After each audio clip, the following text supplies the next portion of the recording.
बंदी छोड़ सतगुरु रामपाल जी परमेश्वर जी की जय हो। सत्साई भाई और बहनों, कल 12 अगस्त 2025 को मुझ पवन दास की हिसार कोर्ट में तारीख थी। जो मुकदमा सतलोक आश्रम मैनेजमेंट हरियाणा वालों ने ज़बरदस्ती सतगुरु रामपाल जी परमेश्वर जी को मुझ पवन दास के खिलाफ़ उल्टा सीधा भड़का कर और मेरे ऊपर जो मुकदमा उन्होंने लगवाया हुआ था, उसकी कल मेरी तारीख थी 12 अगस्त को। तो दास जयपुर से अपनी तारीख पर गया हुआ था। साथ में एक दो भगत भाई थे जो हमेशा ही दास के साथ में जाया करते हैं। जयपुर से मनोज भगत जी थे और महुआ से मुकेश भगत जी थे। तो रात को हम जयपुर से निकले, सुबह हम टाइम पर वहाँ पहुँच गए। कोर्ट में जाने से पहले जेल पड़ती है जहाँ पे परमपिता परमेश्वर जी बैठे हुए हैं। हमने वहाँ गुरुदेव भगवान को दंडवत प्रणाम किया। उसके बाद हम कोर्ट में चले गए। 10 बजे हम कोर्ट में पहुँच गए और जैसे हम कोर्ट में गए तो हमारा जो वकील है, उसका जो मुंशी है, उसने बताया कि ये जो आश्रम वाले हैं ये तुम्हारे साथ में समझौता करना चाहते हैं, कॉम्प्रोमाइज़ करना चाहते हैं ये। तो दास ने उसको मना कर दिया कि भाई मैं कॉम्प्रोमाइज़ नहीं करूँगा, मैं अपनी जगह सही हूँ। कॉम्प्रोमाइज़ वो करे जिसको अपनी गलती का एहसास हुआ हो, जिसने गलत मुकदमा किया हो, गलत जिसने मेरे ऊपर ये गवाहियाँ दी हों, उन लोगों को आवश्यकता है कॉम्प्रोमाइज़ करने की। और कॉम्प्रोमाइज़ भी अगर होना है तो मेरे ऊपर सतगुरु रामपाल जी ने मुकदमा किया है, तो भाई सतगुरु रामपाल जी से मेरी मुलाकात हो तब जाके कोई बात बने। तो दास ने मना कर दिया। मना करने के बाद इनकी आपस में बात हुई होगी, क्योंकि हिसार कोर्ट में जो वकील वगैरह हैं वो सब इन सतलोक आश्रम वालों के ही हैं, झूठ मूठ के भगत भी हैं वो। तो कल जो है गवाही थी जिसमें चांद्राठी जो इनका मीडिया प्रभारी है, जो गवाह है उस मुकदमे में, तो कल उसने मेरे खिलाफ़ उसने गवाहियाँ देनी थी, लेकिन वो गवाही देने से शायद वो बच रहा है कि ये किसी प्रकार से समझौता कर ले ये पवन दास। तो दास ने मना कर दिया। मना कर दिया तो भाई और बहनों, फिर इन्होंने गुंडों की फ़ौज बुला ली। कम से कम 20 भगत इन्होंने बुलाए और उन 20 भगतों का जो मुखिया था वो बसंत सैनी था, गांव गांधरा, जिला रोहतक वाला। हमें इन बातों का नहीं पता था, बाद में पता चला। तो दास को मालूम था कि भाई अब ये लेट करेंगे, जब तक कोर्ट का समय होगा तब तक ये लोग लेट करेंगे। तो हम तीनों भगत भाई वहाँ बैठ गए कोर्ट के सामने और परमात्मा के सुमिरन में ध्यान लगा दिया। 2 घंटे दास ने तो आंखें नहीं खोली, बैठकर बेंच पर परमात्मा का सतनाम का सुमिरन किया। वो भगत भाई भी अपना सुमिरन करने लगे। दास सुमिरन कर रहा था तो लगभग 2 घंटे बाद में दास के सामने आकर किसी ने आवाज़ लगाई कि भाई पवन दास। तो दास ने धीरे से आंखें खोली तो सामने जो है पुलिस वाले खड़े हुए थे। मैंने उनसे सत्साहिब किया, राम राम करी। उन्होंने कहा भाई आपके ख़िलाफ़ शिकायत है। मैंने कहा जी किस चीज़ की शिकायत है? बोला कि बहादुरगढ़ से मैं आया हूँ, बहादुरगढ़ पुलिस स्टेशन से, और आपने जो परशुराम जी के ख़िलाफ़ जो कुछ कहे थे, जो शब्द वगैरह, परशुराम की जयंती पर आपने कोई वीडियो बनाया था, उसके ख़िलाफ़ हमारे पास में शिकायत थी। हम जयपुर भी जाके आए थे, लेकिन जयपुर आप हमें मिल नहीं पाए। 2 दिन हम वहाँ घूमते रहे और अब आपने बहादुरगढ़ कोर्ट में चलना है, वहाँ थाने में चलना आपने। तो मैंने कहा जी चलो कोई दिक्कत नहीं है। मैंने कहा हम ना कोई डकैत हैं ना कोई लुटेरे हैं, कोई दिक्कत नहीं है, आप चलिएगा। और मैंने जो भी कहा मेरे होशो हवास में कहा। तो उन्होंने बताया कि चांद्राठी ने आपके ख़िलाफ़ मुकदमा करवाया हुआ है ये, और उन्होंने कहा कि हमारी धार्मिक भावनाओं को इसने भड़काया है परशुराम जी के ख़िलाफ़ बोल के। तो मैंने कहा जी ये चांद्राठी तो जाट समाज से है और परशुराम जी तो ब्राह्मण समाज के देवता हैं, फिर इनकी भावनाएं कैसे भड़क गई? बोला ये हमें नहीं पता। तो मैंने कहा साहब अभी तो मेरी तारीख है, अभी यहाँ मेरी तारीख तो पूरी होने दो, अन्यथा फिर मेरी ये लोग अब्सेंट लगवा देंगे, मेरे खिलाफ़ फिर वारंट निकलवाएंगे। तो उन्होंने कहा ठीक है भाई। और तकरीबन 12 बजे, मतलब 12 बज गए थे, 12 बजे बाद में कोर्ट का लंच हो गया था। तो उन्होंने कहा कि अब आप ऐसा करो, 1 घंटे की कोर्ट की छुट्टी है, तो तब तक हम कहीं साइड वाइड में बैठ कर लिखा पढ़ी कर लेते हैं। मैंने कहा जी चलो।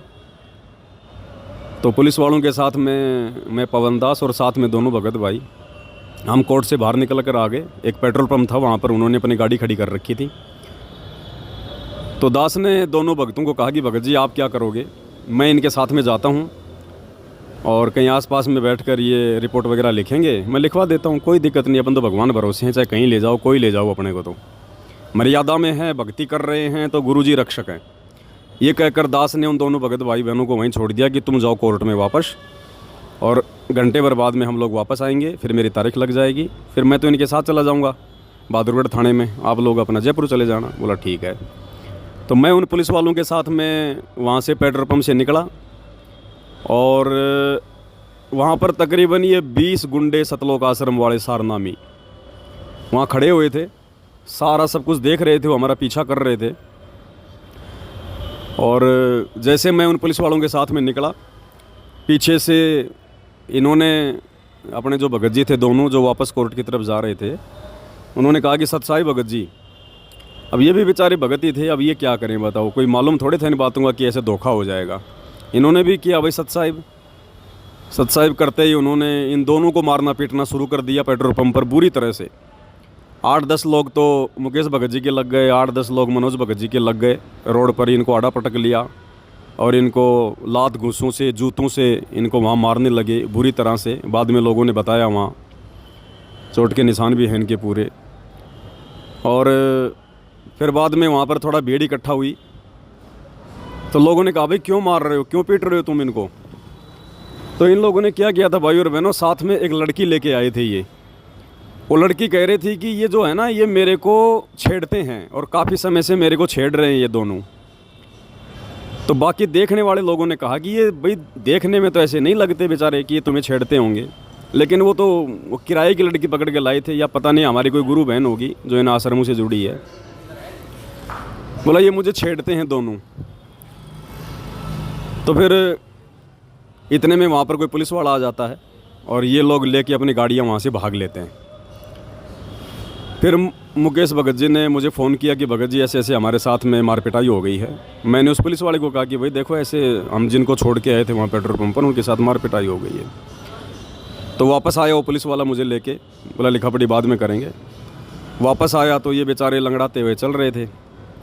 ये वापस भाग गए कोर्ट में डर के मारे कि भाई ये तो नालायक आदमी है, दोबारा मारेंगे ये, इनका कोई दीन धर्म तो है नहीं, खाली नाम है ये भगत और कुछ नहीं है। तो वापस आ गए। फिर इन्होंने सारी राम कहानी बताई कि भगत जी ये पूरा का पूरा जो षड्यंत्र है, ये आपके मर्डर की प्लानिंग थी, ये पूरा षड्यंत्र, क्योंकि आपने सुबह इन लोगों से कॉम्प्रोमाइज़ करने के लिए मना कर दिया था। मना करने के बाद में फिर इन्होंने पूरी ये प्लानिंग रची कि कैसे इसको और जो है इसको फंसाया जाए ताकि ये कोर्ट में ना आए। कोर्ट में नहीं आएगा तो फिर ये जो है गवाहियाँ नहीं होंगी, क्योंकि गवाहियों में फिर गुरुजी को भी आना पड़ेगा। गुरुजी आएंगे तो फिर आमना सामना होगा, फिर कोर्ट में सारे खुलासे होंगे, इनकी पोल पट्टी सामने आएगी। तो ये लोग चाहते हैं कि पवन दास कोर्ट में ना आए। तो फिर इन्होंने वो लड़की लेके आई थी ये, और 20-25 लोग ये आए थे कि लोग अगर पूछेंगे तो कह देंगे साहब ये लड़की छेड़ रहा था, और ये लड़की छेड़ने का मुकदमा इस पवन दास के ऊपर और लगवा देंगे, 4-5 साल के लिए जेल में और चला जाएगा। तो उन्होंने बताया भगत जी पूरा जो षड्यंत्र था ये आपके लिए था ये। तो दास ने कहा कि कोई बात नहीं भाई, राम रखवाड़ा है, जो परमात्मा करेगा सो होगा। अब ना तो भगवान छूट सकता, ना भक्ति छूट सकती, ज्ञान भगवान ने ऐसा दे दिया। और वे मरना जीना भगवान के हाथ में है, अपने गुरुजी के हाथ में है भाई जीना मरना। वो चाहेंगे तो मारेंगे, चाहेंगे तो जिएंगे। आज से पहले भी तो लाखों बार करोड़ों बार जन्म ले चुके हैं, मर चुके हैं, और मर लेंगे एक जन्म में, क्या दिक्कत होगी। लेकिन अब सच्चाई का रास्ता नहीं छोड़ेंगे भाई। उसके बाद वो पुलिस वाला आया तो मुकेश भगत जी ने बताया कि भगत जी वो मेरा मोबाइल भी छीन कर ले गए, और साथ में मेरे जो रेलवे के जो ID कार्ड वगैरह थे वो भी ले गए छीन के।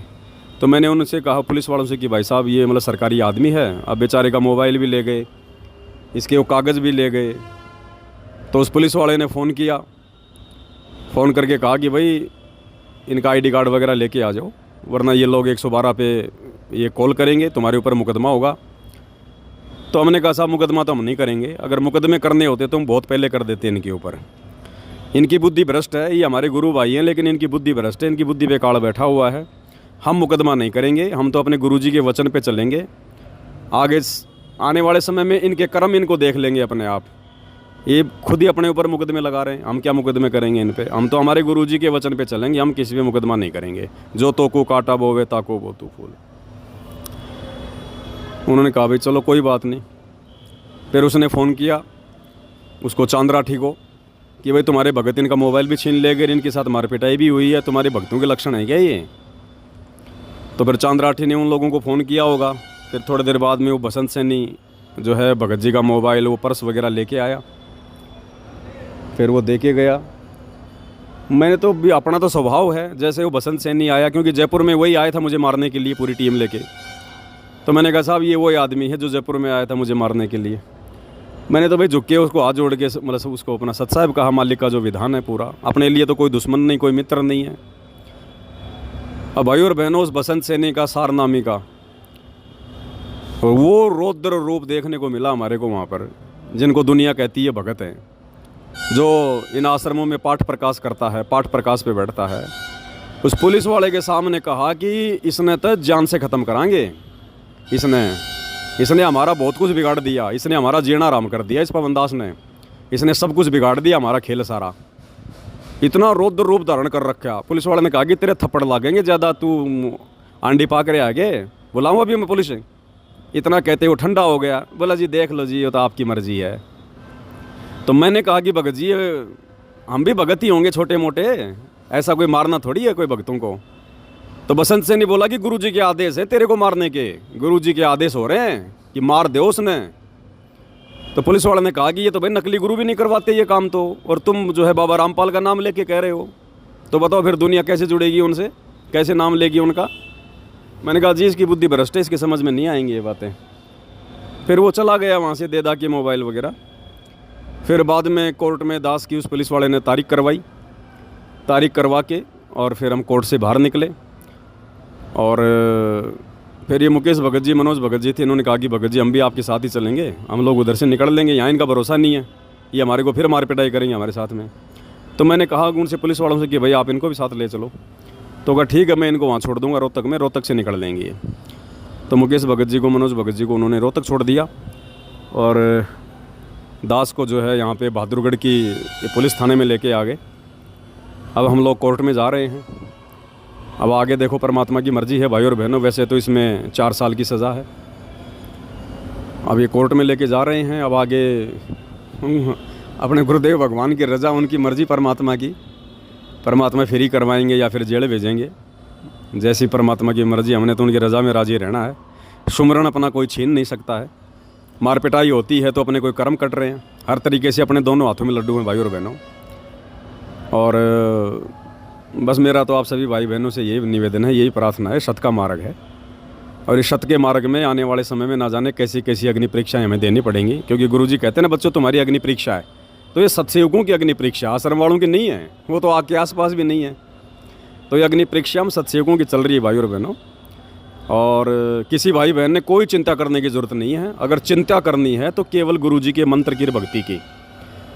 देखो भाई और बहनों कैसे परमात्मा खेल खेलता है। गुरुजी पल पल साथ हैं। कल अगर वो पुलिस वाला अगर बहादुरगढ़ कोर्ट से मुझे लेने नहीं आता, जबकि मुकदमा हुए तो काफ़ी टाइम हो गया, वो कल ही क्यों आया?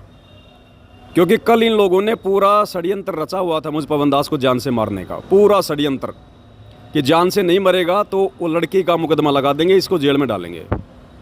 मालिक को पता था कि ये मारेंगे इस बच्चे को।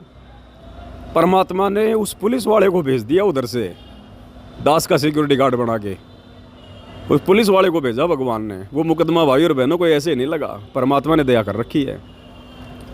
अगर कल परमात्मा उस पुलिस वाले को ना भेजते तो भाई और बहनों कल ये इस दास को शायद छोड़ते भी नहीं है लोग। इतना विकराल रूप धारण करके पूरा कोर्ट इन्होंने घेर रखा था। और मालिक ने उस पुलिस वाले को भेजा और अपनी गाड़ी में बैठा के मेरे को यहाँ पे बहादुरगढ़ लेके आया। अब ठीक है, आगे की न्याय प्रणाली है, वो क्या करेंगे क्या नहीं करेंगे वो तो मालिक की मौज है, परमात्मा की मर्जी। अपने तो भजन करना, भजन अपना कोई ना कोई जेल में छीन सकता, ना कोई बाहर छीन सकता है, और यही सबसे बड़ा धन है अपना। बाकी ये संघर्ष है भाई और बहनों। भगवान आप और हमारे लिए हमारा भगवान पिछले 10-12 साल से हिसार जेल में बैठा हुआ है। आप और हम नालायक तो क्या संघर्ष कर रहे हैं? कुछ भी नहीं कर रहे भाई और बहनों। हमारा तो अगर शरीर का अंग अंग भी काट दिया जाए मंसूर की तरह तो भी भाई और बहन हम तो कुछ भी परीक्षा नहीं दे रहे, कुछ भी नहीं दे रहे। इसमें तो हमारा भला उल्टा, हमारा भला ही हो रहा है ये उल्टा। तो आप सभी आत्माओं से प्रार्थना है भाई और बहनों, परमात्मा पे दृढ़ विश्वास रखें।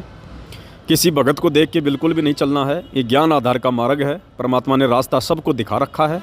बाकी आपस में मिलजुल के रहो, कोई दिक्कत नहीं है। भगवान का मार्ग है, प्यार प्रेम से रहना है। नफरत मुझदास की इन आश्रम वालों से भी नहीं है, क्योंकि हमने अगर नफरत पाड़ ली तो परमात्मा का विधान टूट जाएगा। फिर एक मित्र एक शत्रु है, भूल पड़ी रे प्राण, यम के नगरी जाएगा शब्द हमारा मान। और कबीर खड़ा बाजार में मांगे सबकी खैर, ना कहूँ से दोस्ती ना कहूँ से बैर। ये भले हमें अपना दुश्मन समझ रहे हैं, कोई दिक्कत नहीं है, समझो, मारो पीटो कुछ भी करो, हमारे बाप को नहीं छोड़ा इस लोक में, हमें कौन छोड़ेगा। लेकिन हमने इनको अपना भाई समझना है, अपना मित्र समझना है। हमारे मन में कोई दोष कोई द्वेष इनके प्रति नहीं होना चाहिए, बिल्कुल भूल के भी, नहीं तो फिर हमारा आत्म कल्याण नहीं होगा। और आत्म कल्याण नहीं हुआ फिर क्या फ़ायदा, फिर ये जेल जाने का, मार पिटाई खाने का, ये कष्ट भोगने का, फिर क्या फ़ायदा जब मोक्ष नहीं हुआ। तो जब इतना सब कुछ कर रहे हैं तो आगे भी करेंगे परमात्मा की दया से, भगवान करवाएगा, हिम्मत देगा गुरुजी साथ में तो सब कुछ है भाई और बहनों, कोई दिक्कत नहीं है, मालिक साथ में। बस ये मार्ग ना छोड़ना भाई और बहनों, और कुछ नहीं है। द्वार धनी के पड़े रहो, धक्के धनी के खाओ, शो काल जग जोड़ ही द्वार छोड़ ना जाओ। बस ये छोटा सा संदेशा था। आगे परमात्मा दया करेंगे तो दास आपके सामने उपस्थित होगा मालिक की सेवा में, सतगुरु महिमा में, नहीं तो फिर जेल में करेंगे सतगुरु की महिमा, बैठ के परमात्मा का सुमरण करेंगे। बंदी छोड़ सतगुरु रामपाल जी भगवान की जय हो।